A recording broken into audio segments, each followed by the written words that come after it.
So what we actually need to do, according to James Hansen from NASA, is take 200 billion tonnes of carbon, that's carbon debt, back out of the atmosphere. And the way we can do that is we can allocate historic carbon to the historic emitters. So if Australia had put up 7.6 billion tonnes of carbon to date, they're responsible for putting that back, and I'll explain how you do that in a moment.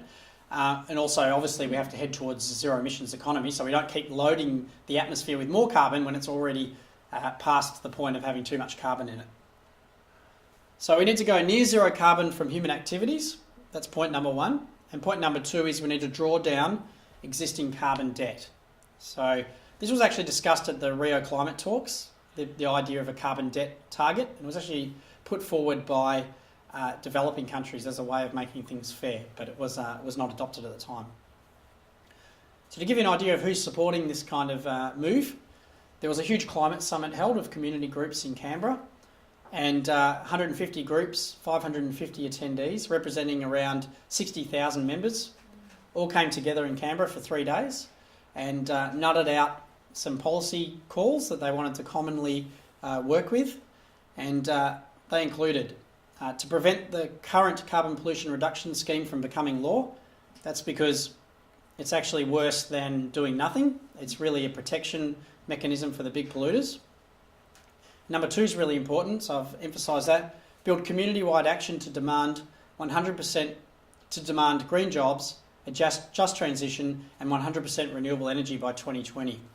And finally, to build community support for a goal of stabilisation at 300 parts per million carbon dioxide. So that's consistent with what James Hansen's calling for and what Beyond Zero Emissions is calling for. So we've got the community groups in Australia, we've got America's Repower campaign, which is supported by Barack Obama and the who's who of American politics and celebrities. So that's at repoweramerica.org. And Gore's been leading this campaign. So we've effectively come in line with what Al Gore has been saying, because he's come left of field and it's consistent with our message. So that's been really helpful in getting that out. So that's the Repower America campaign. So to give you an idea of their approach, they've got predominantly wind power. So they look at a contribution of 30 to 40% of wind power powering America up through the Midwest, through the Texas Panhandle and right up, and then distributing that power to the east and west coast of America. They've got a small contribution from biomass, a small contribution from solar photovoltaic. They're the kind of solar electric systems we have on our roofs of houses, and a small geothermal component. The other big component they have, which is really important, is solar thermal with storage. So we've all heard about wind power and seen large wind turbines, but solar thermal with storage is something I'll tell you about. And that really allows you to change that sort of dynamic power you get from gas that is the most expensive power on electricity grids today.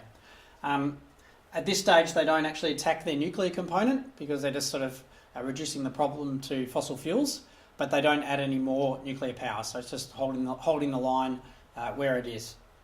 So their approach is to plan for this. And what's behind that is Al Gore's call that we need to go zero carbon electricity in 10 years and end dependence on foreign oil. So he says that we need to begin an emergency rescue of human civilization from the imminent and rapidly growing threat posed by the climate crisis. Repower America with a commitment to producing 100% of our electricity from carbon-free sources within 10 years.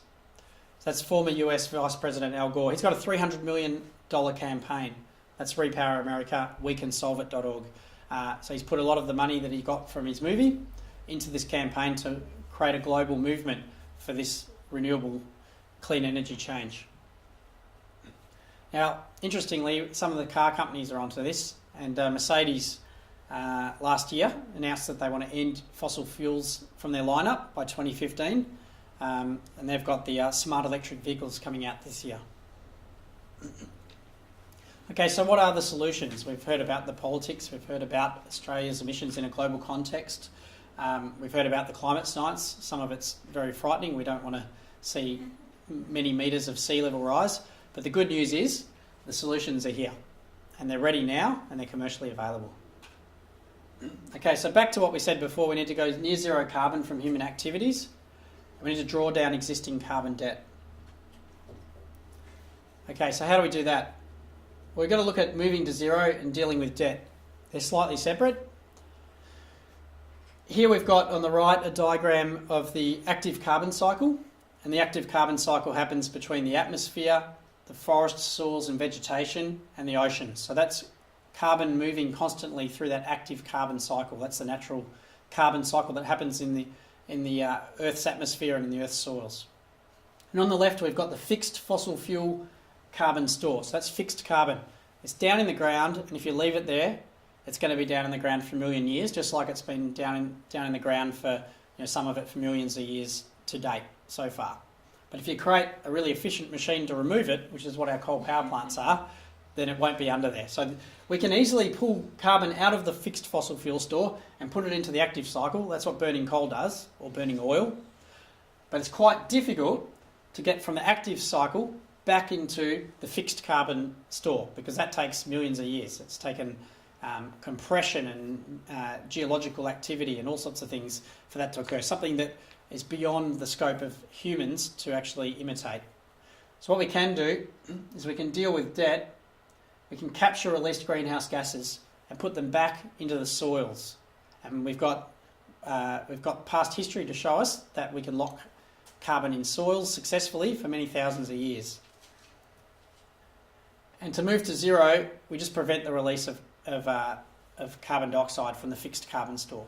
So it's pretty obvious the best carbon capture and storage is to leave it in the ground in the first place.